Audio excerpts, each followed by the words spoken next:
بچہ اللہ کے حکم سے جس وقت باہر آتا ہے وَوَضَعَتْهُ كُرْهًا، اس کو مشقت سے جنتی ہے. ماں کے لیے ایسے لگتا ہے زندگی اور موت، اسے زندگی سے زیادہ موت قریب محسوس ہوتی ہے. اتنا دکھ کسی بیماری میں شاید انسان نہیں اٹھاتا، اتنی مشقت.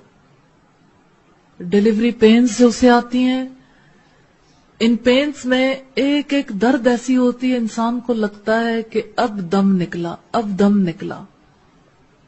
لیکن اللہ کے حکم سے وہ بچہ ماں کے پیٹ سے باہر آ جاتا ہے انہی پینز کے توسط سے.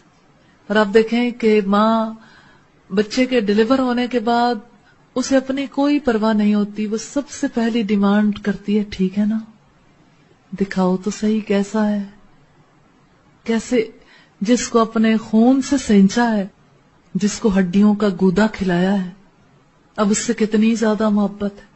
تو اسلام کا جو اصول ہے یہ کتنا فطری ہے کہ جس کی وجہ سے تمہاری ہڈیاں پروان چڑھی، تمہارا جسم پروان چڑھا، جس کی وجہ سے تم آج اس شکل و صورت میں ہو، اس ماں کے احسان کو یاد رکھو، اس کے ساتھ احسان کرنا ہے.